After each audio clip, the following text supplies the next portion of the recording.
Hello friends, स्वागत है आपका मेरे चैनल एएमएस एजुकेशन में। आज हमारा टॉपिक है ethical and legal issues in psychiatric mental health nursing.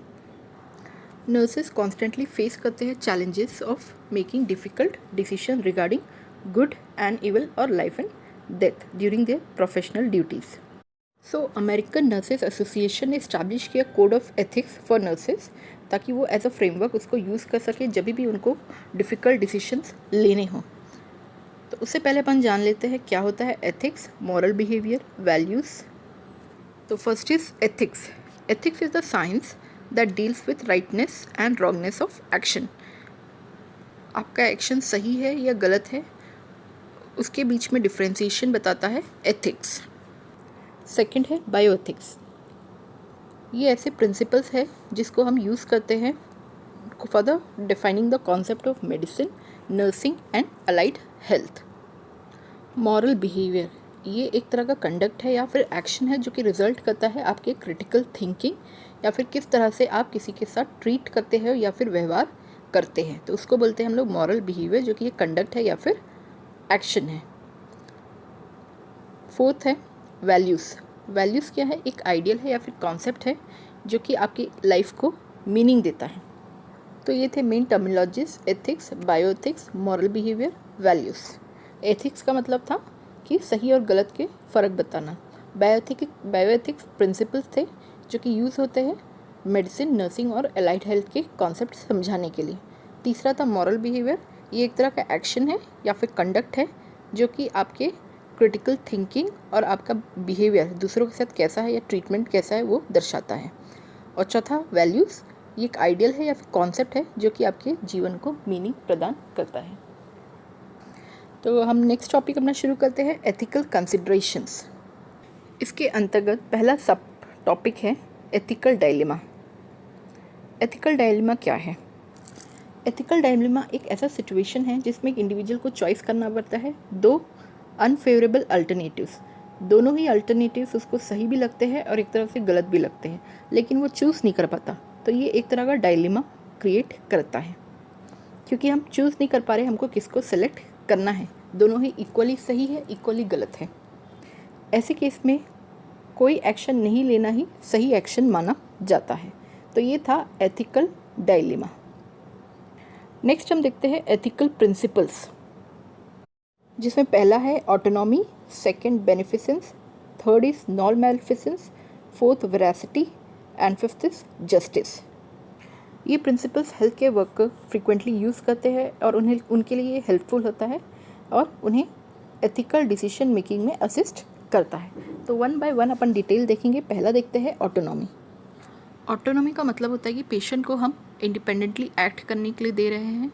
वो अपने डिसीजन ले सकता है regarding the mode of treatment and care, और इसके लिए ज़रूरी है कि नर्स पेशेंट इंट्रैक्शन हेल्दी हो, तभी वो अच्छे से एक्सप्लेन करेंगी और पेशेंट जो है अंडरस्टैंड करके अपना डिसीजन बताएगा। तो ये है ऑटोनॉमी, जिसमें हम पेशेंट को उनके केस के बारे में पूरा इन्फॉर्मेशन देते हैं और मेथड्स बताते हैं ट्रीटमेंट के, और वो अपना डिसीजन ले सकते हैं। सेकेंड हम देखेंगे नॉन मैलिफिसेंस। नॉनफिसेंस का मतलब होता है कोई हार्म नहीं पहुंचाना पेशेंट को। हमारे जो भी प्रोसीजर्स है, एक्शंस है पेशेंट के लिए, वो प्रोफेशनल होना चाहिए, अंडर गाइडेंस होना चाहिए विथ एथिकल बैकग्राउंड, और उस वजह से पेशेंट को अननेसेसरी हार्म नहीं पहुंचना चाहिए, जो कि both physical and psychological harm include करता है। फॉर एग्जांपल, अगर हम ऑब्जर्व कर रहे हैं कि इस पर्टिकुलर मेडिसिन से पेशेंट को साइड इफ़ेक्ट ज़्यादा हो रहे हैं, तो हम उस मेडिसिन को स्टॉप कर सकते हैं। तो ये था second point, non maleficence. Third देखेंगे हम बेनिफिसेंस। बेनिफिसेंस का मतलब होता है अच्छा करे, ऐसे एक्शंस करें जिससे पेशेंट को बेनिफिट हो। फॉर एग्जांपल, आप पेशेंट को सपोर्ट कर सकते हैं for their healing and recovery, जैसे कि इंक्लूड होता है कि आप उनको मेडिसिन एडमिनिस्टर करें, पेशेंट को एजुकेट करें, अवेयर करें, इन्फॉर्म करिए जो भी आप प्रोसीजर्स कर रहे हो, किस लिए कर रहे हो। इसलिए ज़रूरी है कि आप बैलेंस बना के रखें नॉन मैलिफिसेंस एंड बेनिफिसेंस के बारे में। बेनिफिसेंस इंक्लूड करते हैं health advice, health education, counselling and providing emergency care. तो ये था थर्ड पॉइंट हमारा बेनिफिसेंस। इट मीन्स आप पेशेंट को कुछ अच्छा करके बेनिफिट करें। फोर्थ पॉइंट है हमारा जस्टिस। इसका मतलब होता है fairness in treatment of all patient. सारे पेशेंट को हम लोग इक्वली ध्यान देना है, इक्वली ट्रीट करना है। जो वे ऑफ बिहेवियर है वो भी सेम होना चाहिए, irrespective of their race, caste, culture, religion. किसी भी तरह का भेदभाव हमें नहीं करना चाहिए उनके पर्सनल कैरेक्टरिस्टिक्स, बिलीफ्स या फिर उनके वैल्यूज़ के बेस पर। फॉर एग्ज़ाम्पल, 2 पेशेंट्स आए हैं सेम केस के कारण, जिसमें एक उनकी फॉल्ट की वजह से आया है और एक बिना फॉल्ट के। फॉर एग्ज़ाम्पल, लंग कैंसर है, तो एक उसमें चेन स्मोकर है और एक बिल्कुल भी कभी स्मोकिंग नहीं किया है। बट जो केयर है, जो बिहेवियर है, हमको समान करना है, एक जैसे करना है, डिस्क्रिमिनेट नहीं करना है। तो ये था हमारा fourth point, justice. Last point है हमारा वेरासिटी। वेरासिटी का मतलब होता है हमेशा सच कहना। पेशेंट से हमें कभी कोई किसी भी तरीके का झूठ नहीं बोलना चाहिए। वो जो जानकारी पूछते हैं हमको सही जवाब देना चाहिए, जैसे कि उनके डायग्नोसिस, ट्रीटमेंट और उनका प्रोग्नोसिस कैसा होगा। ये सभी जानकारी उनको सच के रूप में ही बताना चाहिए, कुछ छुपाना नहीं चाहिए। तो ये थे एथिकल प्रिंसिपल्स, जिसमें पहला था autonomy, second non maleficence, third was beneficence, fourth justice, fifth was veracity. अब हम आगे बढ़ते हैं नेक्स्ट सब topic, model for making ethical decisions. इसे समझने के लिए हम स्टेप्स समझते हैं। इसके कुछ स्टेप्स हैं जो कि सिमिलर है नर्सिंग प्रोसेस के। तो पहला स्टेप्स है जिसमें assessment, second is problem identification, third है plan, fourth implementation, fifth evaluation. तो पहला देखते हैं अपन असेसमेंट में क्या करना है। इसमें हम गैदर करेंगे subjective and objective data about the situation. दूसरा, आइडेंटिफाई करेंगे कॉन्फ्लिक्ट बिटवीन 2 और मोर अल्टरनेटिव एक्शंस। क्या क्या अल्टरनेटिव्स है हमको उसको आइडेंटिफाई करेंगे। तीसरा, अपन को प्लान करना है।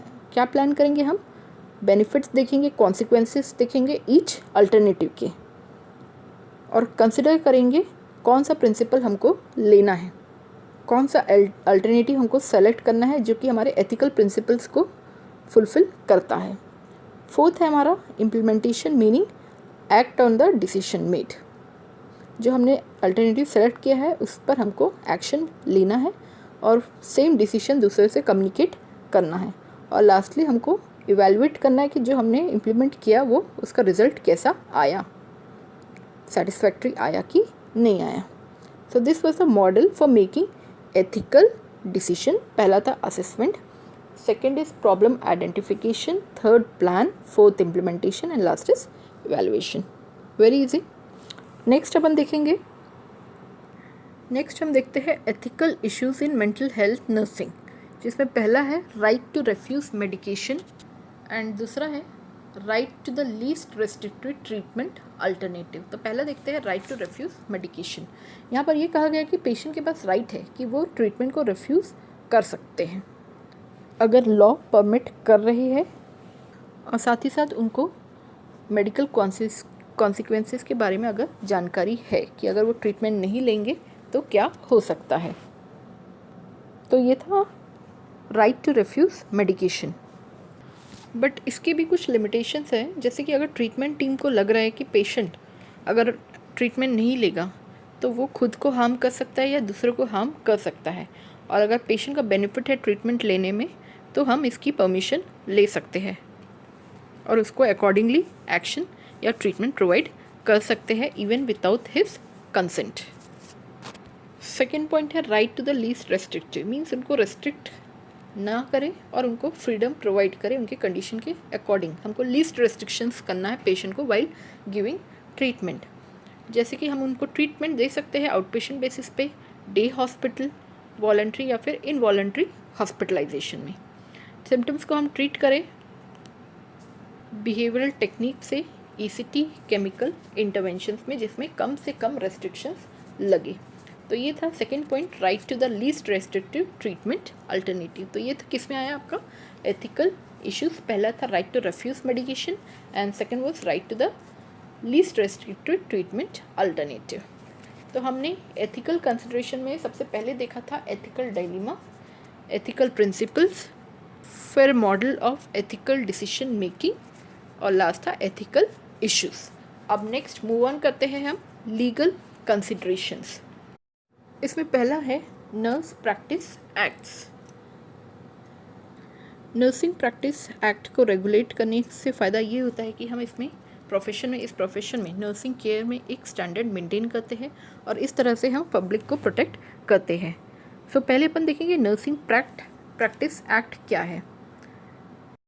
This act protect the public by legally defining and describing the scope of nursing practice, and it is also legally controlling the nursing practice through licensing requirements।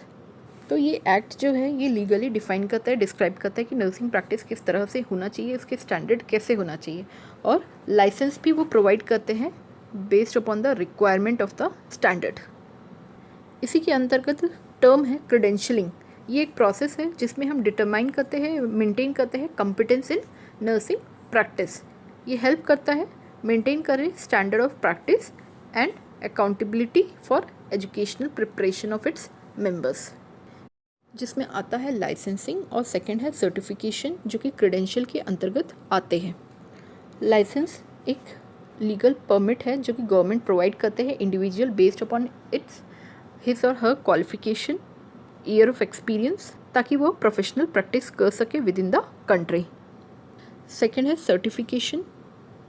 ये वैलिडेशन है फ्रॉम द इंस्टीट्यूशन और organisation कि particular individual ने competence achieve किया है specialised area such as maternal child health nursing, paediatrics, school of nursing etcetera. तो पहले हमने देखा नर्स प्रैक्टिस एक्ट, जिसमें हमने क्रेडेंशियलिंग, लाइसेंसिंग एंड सर्टिफिकेशन के बारे में देखा। अब हम देखते हैं नेक्स्ट सब topic, types of law. There are two types of law, statutory law and common law. First is statutory law. It is a law enacted by any legislative body, means it is a written law passed by a legislature on the state or federal level. दूसरा है common law. This law evolves from the court decisions and these are referred as common law. ये law develop होते हैं जजेस through decisions of courts and similar tribunals. So पहला statutory law जो कि एक रिटन पास्ड है लेजिस्लेशन में, दूसरा कॉमन लॉ जो कि जजेस डेवलप करते हैं through hearing of any similar cases. Now we will see classifications within statutory and common law. तो इसके दो टाइप्स हैं, सिविल एंड क्रिमिनल लॉ। तो पहले अपन देखेंगे प्राइवेट लॉ और civil law. Civil law, it is a body of law that deals with relationship among private individuals. Private individuals or groups may bring a legal action to court for breach of civil law. ये divided है दो में, contract law and tort law. Tort is a violation of civil law in which an individual has been wronged.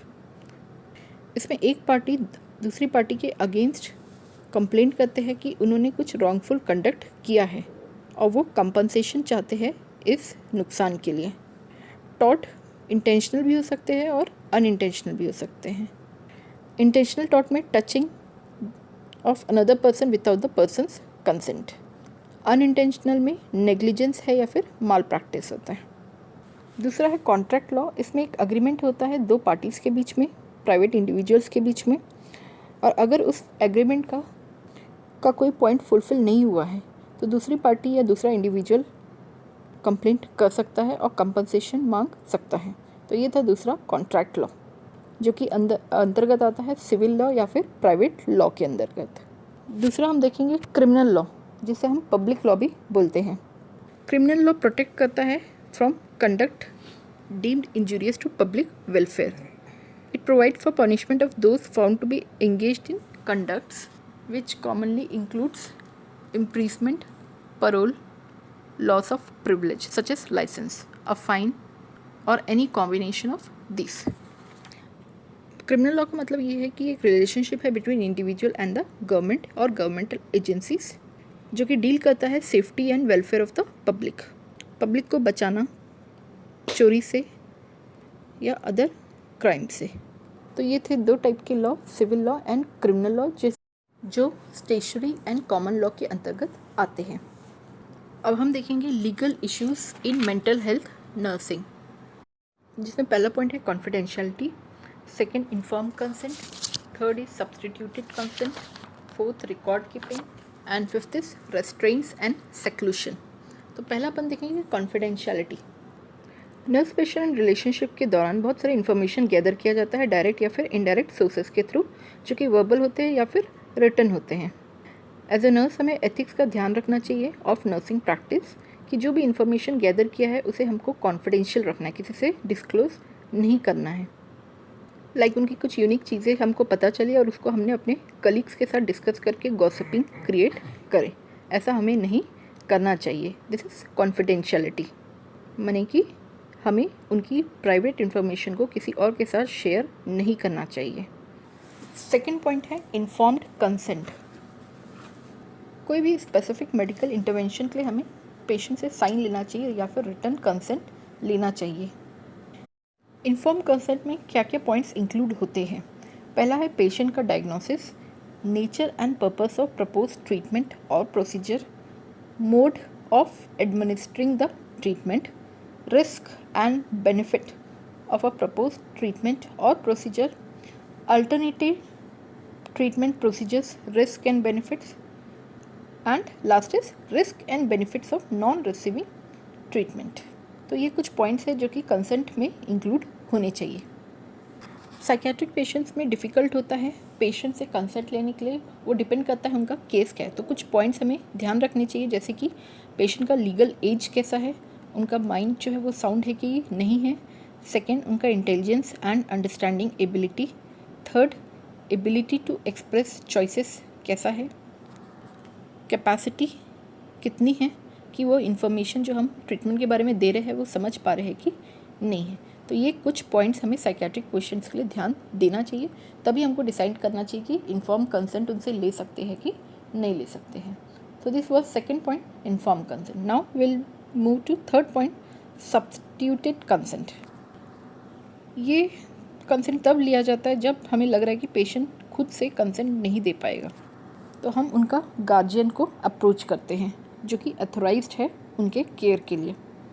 Consent लेने से पहले हम पूरा explanation उनका कंडीशन के बारे में, केस के बारे में, रिस्क, इन्वेस्टिगेशन, ट्रीटमेंट, प्रोसीजर्स, सब चीज़ों के बारे में इंफॉर्मेशन उनको दे देंगे और उसके बाद उनसे इन्फॉर्म्ड कंसेंट लिया जाएगा, जिसमें कुछ कंडीशंस होते हैं। जिसमें पहला पॉइंट है admission of a person to a psychiatric hospital on voluntary basis, procedures जैसे कि ECT, psychosurgery and other investigatory procedures like lumbar puncture, EEG, etc. Drug treatments like disulfiram therapy and clozapine therapy. और lastly administration of any research drugs. तो ये था आपका third point, substituted consent. अब next point अपन देखते हैं record keeping. Record keeping का मतलब होता है कि एज अ नर्स हमको रिकॉर्ड्स मेंटेन करना है और प्रोग्रेस रिकॉर्ड्स बनाकर रखना है, ताकि हम उसको एज अ लीगल डॉक्यूमेंट्स कभी ज़रूरत हो तो यूज़ कर सकते हैं। जो भी रिकॉर्ड्स आप बनाएंगे वो नॉन जजमेंटल होना चाहिए और ऑब्जर्वेशन के बेस्ड पे होना चाहिए। सो this was about record keeping. अब हमारा आखिरी पॉइंट हम देखेंगे रेस्ट्रेंट्स एंड सेक्लूशन। साइकेट्री में रेस्ट्रेंट्स का मतलब होता है लेदर स्ट्रैप्स, जो कि हम पेशेंट को रेस्ट्रेन करने के लिए यूज़ करते हैं। मतलब कि उसके हाथ पैर बांधेंगे अगर उसका बिहेवियर आउट ऑफ कंट्रोल है या फिर वो दूसरों को नुकसान पहुंचा सकता है। रेस्ट्रेंट्स को कभी एज अ पनिशमेंट हमको यूज़ नहीं करना चाहिए, बल्कि हम दूसरे टेक्निक्स का यूज़ कर सकते हैं ताकि पेशेंट को हम तकलीफ़ देने से रोक सके। सेक्लूशन सेकेंड पॉइंट है। सेक्लूशन का मतलब होता है फिज़िकल रेस्ट्रेंट, जिसमें हम क्लाइंट को या फिर पेशेंट को अकेले एक रूम में बंद कर देते हैं ताकि वो कहीं बाहर निकल ना सके। रूम को हम बहुत ही कम फर्निश्ड रखते हैं ताकि हम प्रमोट कर सके सेफ्टी ऑफ द पेशेंट, ताकि ज़्यादा से ज़्यादा चीज़ें रहेंगी तो वो अपने आप को नुकसान पहुंचा सकता है। तो सिर्फ ज़रूरत की चीज़ें उस रूम में रहेगी। So this was seclusion second point, जिसमें हम पेशेंट को एक कमरे में बंद कर देते हैं ताकि वो कहीं भाग ना सके और अपने आप को नुकसान ना पहुंचा सके। सो कुछ कंडीशंस होते हैं जिसमें हम रेस्ट्रेंट्स और सेक्लूशन का यूज़ कर सकते हैं। तो ये गाइडलाइंस है। पहला है, अगर कोई इमरजेंसी है तो हम रेस्ट्रेंट या सेक्लूशन का यूज़ कर सकते हैं विदाउट फिजिशियंस ऑर्डर, लेकिन हमें जल्द ही ध्यान रखना पड़ेगा कि ज़्यादा से ज़्यादा हम 1 घंटा ही रखें, उसके बाद हम उसे हटाने का प्रयत्न करे थ्रू फिजिशियंस ऑर्डर। अगर पेशेंट को रेस्टोरेंट में ही रखना है या सेक्लूशन में ही रखना है तो फिजिशियन को हर 4 घंटे में ऑब्जर्व करना पड़ेगा पेशेंट का कंडीशन उसके एज के अनुसार। फॉर एडल्ट हर 4 घंटे में उन्हें चेक करना होगा और बच्चे हैं अगर तो हर 2 घंटे में उन्हें चेक करना पड़ेगा कि सेक्लूशन या रेस्टोरेंट कंटिन्यू करना है कि नहीं करना है। इसके अलावा जो क्लाइंट रेस्टोरेंट या सेक्लूशन में उन्हें हर 10 से 15 मिनट में ऑब्जर्व करना है for respiration, circulation, nutrition, hydration and elimination सब मेंटेन्ड है कि नहीं है। ये सारा चीज़ हमको डॉक्यूमेंट करना है क्लाइंट के रिकॉर्ड में। तो ये था हमारा 5th point, restraint and seclusion. Next sub point है हमारा nursing liability. Mental health practitioners have a duty to provide appropriate care based on the standards of the profession and the standard set by the law. अगर इसी standards को ignore करते हैं तो result करता है माल प्रैक्टिस एंड नेग्लिजेंस। तो हम जाते हैं समझने इसको। पहले अपन देखेंगे नेग्लिजेंस क्या होता है। नेग्लिजेंस इज द मिसकंडक्ट और practice that is below the standard expected of an ordinary, reasonable and prudent person. Such conduct places another person at risk for harm.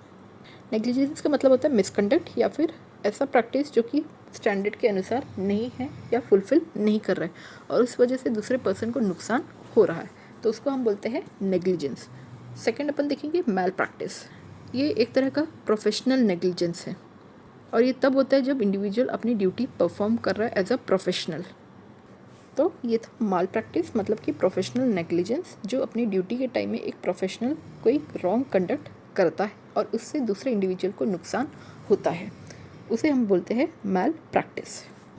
Mail practice prove करने के लिए 6 elements है जो कि present होना चाहिए, जिसमें पहला है ड्यूटी, दूसरा है ब्रीच ऑफ ड्यूटी, तीसरा foreseeability, fourth is causation, 5th harm और injury and 6th is damages. ये सारे एलिमेंट्स प्रेजेंट होना चाहिए ताकि मैल प्रैक्टिस प्रूव हो सके। तो पहला अपन समझते हैं व्हाट इज़ ड्यूटी। ड्यूटी का मतलब है कि नर्स जो है वो उस समय प्रेजेंट थी क्लाइंट के साथ केयर प्रोवाइड करने के लिए। तो ये था पहला point duty, that nurse must have present relationship with the client that involve providing care and providing following an acceptable standard. दूसरा है breach of duty. As a nurse standard of care follow करना था एक situation में लेकिन nurse ने follow नहीं किया, उसे हम बोलते हैं ब्रीच ऑफ ड्यूटी। थर्ड है फोर्सिबिलिटी। फोर्सिबिलिटी का मतलब होता है कि एक कनेक्शन प्रेजेंट है या लिंक प्रेजेंट है बिटवीन द नर्स के act and the injury occurred. दोनों के बीच में कुछ लिंक दिख रहा है और ये प्रूव करता है कि मैल प्रैक्टिस हुआ है। चौथा है कॉजेशन। कॉजेशन का मतलब होता है कि ये डायरेक्टली प्रूव हो रहा है कि डायरेक्ट कनेक्शन या फिर गलती के कारण, नर्स की गलती के कारण ही पेशेंट को कुछ नुकसान हुआ है या इंजरी हुई है, तो दैट इज़ कॉजेशन। पांचवा पॉइंट है हार्म और इंजरी। क्लाइंट डेमॉन्स्ट्रेट कर रहे हैं, बता रहे हैं कि किस तरह का हार्म या इंजरी उन्हें हुआ है, लाइक फिजिकल, फाइनेंशियल और इमोशनल। और लास्ट पॉइंट है हमारा डैमेजेस। और माल प्रैक्टिस जो जिसके कारण इंजरी हुआ है तो नर्स लाइबल है उसे कंपनसेशन प्रोवाइड करने के लिए। तो ये थे 6 एलिमेंट्स जो कि प्रूव करने के लिए ज़रूरत होते हैं मैल प्रैक्टिस को। पहला था duty, second is breach of duty, third is foreseeability, fourth causation, 5th harm और injury and 6th was damages. अब हम देखेंगे types of nursing malpractice, जिसमें पहला है assault, second is battery, third is false imprisonment, fourth invasion of privacy, 5th is defamation. तो पहला अपन देखेंगे असॉल्ट। एक अटेम्प्ट है या थ्रेट है to touch another person unjustifiably. For example, nurse threatens the client with an injection for refusing an oral medicine. तो ये था पहला पॉइंट असॉल्ट, जिसमें एक नर्स पेशेंट को थ्रेट करते हैं या टच करते हैं। फॉर एग्जाम्पल, वो पेशेंट को इंजेक्शन देने के नाम से थ्रेट करेंगे अगर वो कुछ मेडिसिन या कोई बात नहीं मान रहे। तो this was first point assault. Second is battery. Battery means wilful touching of a person that may or may not harm. जैसे कि नर्स थ्रेट करेगी पेशेंट को for giving injection without consent. Third है फॉल्स इम्प्रीजमेंट, मतलब कि patient को हम बिना वारंट के बंद कर देंगे किसी पर्टिकुलर रूम में या किसी जगह में। फॉर एग्जाम्पल, पेशेंट को हम डिस्चार्ज होने नहीं दे रहे हैं ऑन लामा या फिर किसी बेड में बंदी बनाकर रख दिए हैं। So this is false imprisonment. Fourth is invasion of privacy. इसमें हम पेशेंट की फीलिंग्स को हर्ट कर रहे हैं अगर हम उनकी प्राइवेट बातों को, अफेयर्स को या मैटर्स को किसी दूसरे के साथ डिस्क्लोज कर रहे हैं। कोई इन्फॉर्मेशन जो उन्हीं की है, पर्सनल इन्फॉर्मेशन को हम दूसरों के साथ शेयर कर रहे हैं, that is invasion of privacy. Last point है डिफॉर्मेशन। डिफॉर्मेशन में हम क्या करते हैं कि गलत जानकारी कम्युनिकेट करते हैं। फॉर एग्जांपल, नर्सेस नोट में हम लिखेंगे कि जो फिजिशियन जिन्होंने देख के गए हैं वो इनकम्पिटेंट है, या क्लाइंट से बोलेंगे कि उनका जो कलीग है वो इनकम्पिटेंट है, इसलिए वो आपका प्रॉपर केयर नहीं करता है। डिफॉर्मेशन अगर रिटन में है तो उसे लाइबल कहते हैं, और अगर वो ओरल है, किसी से बोल के कहा गया है, तो उसे हम स्लैंडर कहते हैं। तो ये था deformation, false communication with others by damaging the reputation of that particular person. तो ये थे types of nursing malpractice. अब हम देखेंगे steps to avoid liability in psychiatric services. तो उसके कुछ पॉइंट्स हैं जिससे हम लाइबिलिटीज़ को अवॉइड कर सकते हैं। तो पहला है, नर्स को रिस्पॉन्सिबल होना चाहिए for reporting information to coworkers involve with the patient. Proper recording and reporting होना चाहिए। जो भी हम रिकॉर्ड बनाते हैं उसे एक्यूरेट बनाना चाहिए और क्लियर बनाना चाहिए। पेशेंट को कॉन्फिडेंशियलिटी मेंटेन करके रखना चाहिए। जो स्टेट के लॉज है, नर्सिंग प्रैक्टिस एक्ट्स है, उसके विद इन हमको प्रैक्टिस करना चाहिए। कलीग्स के साथ कोलैबोरेशन के साथ काम करना चाहिए। हमेशा पेशेंट के राइट को हमें प्रायोरिटी देना चाहिए, उनके वेलफेयर को हमेशा समझना चाहिए। पेशेंट और फैमिली के साथ इफ़ेक्टिव इंटरपर्सनल रिलेशनशिप डेवलप करना चाहिए। और लास्ट है documentation, all assessment data, treatment, intervention and evaluation of patient response to care accurately and thoroughly. तो ये था nursing malpractice, types of nursing malpractice और स्टेप्स टू अवॉइड लाइबिलिटी, जो कि अंतर्गत था किसके, नर्सिंग लाइबिलिटी के। आज का टॉपिक हमारा शुरू हुआ था ethical and legal issues in psychiatric mental health nursing, जिसके अंतर्गत हमने पहले देखा था एथिकल कंसिडरेशन। उसमें हमने कुछ टर्म्स देखे जैसे कि ethics, bioethics, moral behaviour, values. उसके बाद हम ethical principles, ethical dilemma and ethical model for decision making और ethical issues in psychiatric mental health nursing देखा। उसके बाद हमने लीगल कंसिडरेशंस देखा, जिसके अंतर्गत सबसे पहले हमने देखा nursing practice acts, types of law, legal issues in psychiatric mental health nursing, उसके बाद नर्सिंग लाइबिलिटी। तो आज का सेशन हमारा यहीं पे ख़त्म होता है। उम्मीद है आपको ये टॉपिक समझ में आया होगा, पसंद आया होगा। कोई डाउट्स है, क्वेरीज है या फिर कुछ अलग टॉपिक की डिमांड है तो आप ज़रूर से फीडबैक बॉक्स में मेंशन करिएगा। कमेंट बॉक्स में आप अपने फीडबैक दे सकते हैं। अगर आपको टॉपिक पसंद आया तो please like, share and subscribe. Press the bell icon so that you will receive the notification of every new videos. Thank you.